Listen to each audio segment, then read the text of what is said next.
Hi, and welcome to the Stockscores Market Minutes for November 30th, 2015. This week I'm going to talk about whether you are a risk taker or simply reckless. Of course, to make money in the market, you have to take risks.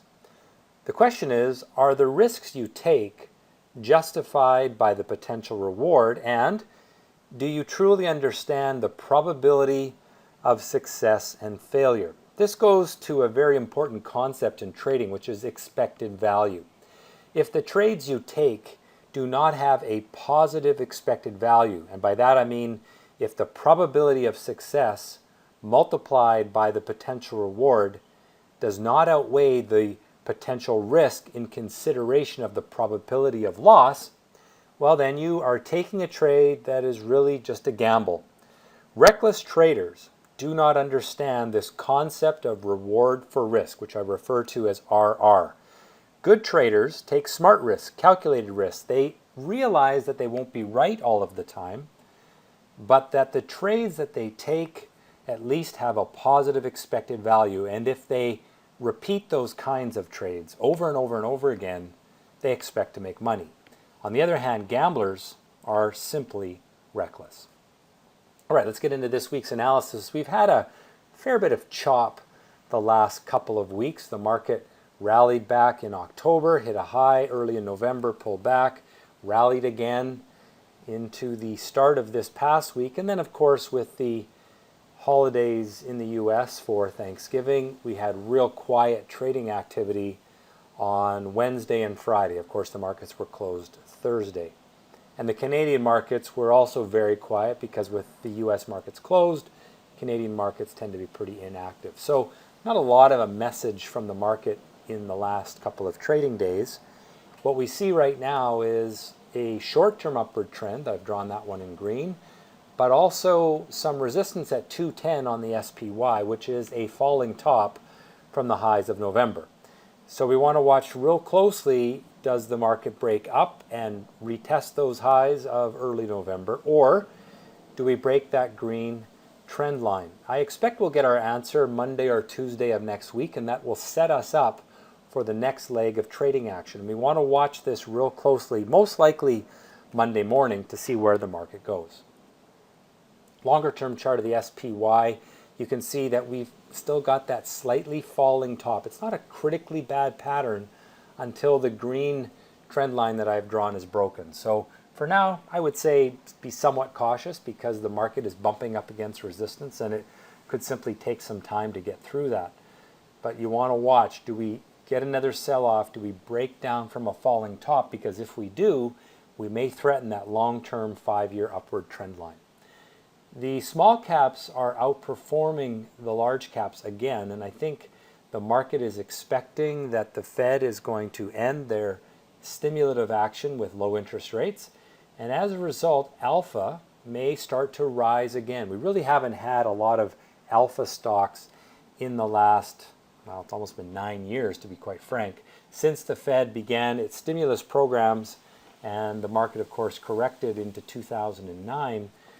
The emphasis in the market has been on buying beta, these large cap, ultra large cap stocks that are correlated to the index because they really represent the index. It's been a case where the ETFs, the index ETFs, have driven trading action as opposed to stocks driving trading action. And that's because the Fed has supported the market with low interest rates. Well, if that starts to change, then you will see investors look for risk in individual stocks again, and I think that's why the small caps are starting to move. Doesn't mean that's going to be a sustained trend just yet. It's very early in this process, but we're starting to see signs that investors are looking to trade individual stocks again. All right, moving on to the TSX, which was open all week, but as I said, volume was very light in the latter part of the week. You can see that the short-term downward trend line on the intraday time frame has not been broken. We've got that red line there. We are consolidating downward towards support at the green line. So that means we are more likely to see a break to the downside early next week, but it doesn't mean we can't see a break of the up or the downward trend line, the red line that I've drawn. It's just not the probable outcome. So we got to watch real closely to see what happens early next week. Now, the longer-term outlook for the TSX is still a bearish market trend. We've got that downward trend line that has been in place since April, May. And until we break that, I want everyone to be real cautious with Canadian stocks. And you can't be any more cautious than I've tried to make you on the TSX Venture, because it has been a dismal market for a number of years. And it is now once again testing lows with falling tops into that test. So we could get another leg down here. Watch for a breakdown through support at the green line on the TSX Venture chart. The treasuries are threatening their downward trend line, and of course a break of that downward trend line would imply higher interest rates. I think many people are looking for that in December. The market's predicting about a 65-68% chance that the US Fed will raise interest rates at their December meeting. Until we get a break of that downward trend line, the red line that I've drawn, I wouldn't get too ecstatic or call for that in with too much probability. But certainly the market is slowly building its expectations toward that outcome. Whether it happens in December, happens next year sometime, we will know probably before the Fed does it, because the market's very good at predicting this. You'll see a break of one of those trend lines. US dollar is moving up also because of expectations that the Fed will raise rates, and also because the American economy is outperforming most in the world, and that has money moving into US assets. They're buying those large cap US stocks, hiding money in US dollar denominated assets, and that is causing the demand for the US dollar to move up, and that's why you've got that upward trend in the US dollar. We are still below the highs from looks like February, March.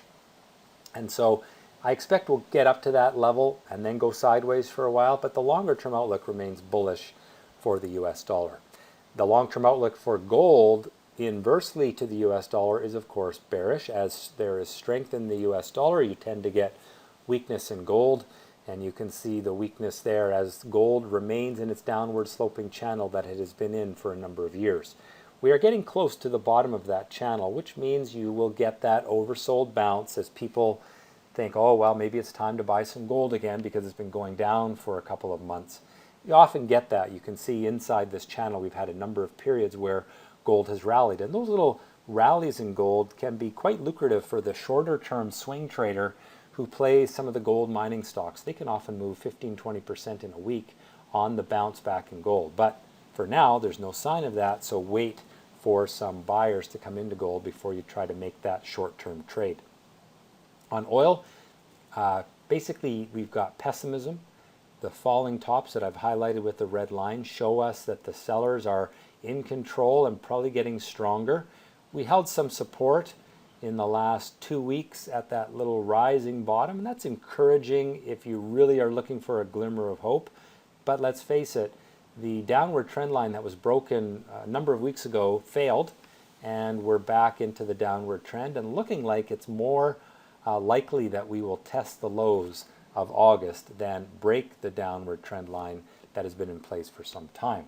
Fear sinking yet again this week, but it did close the week above its open.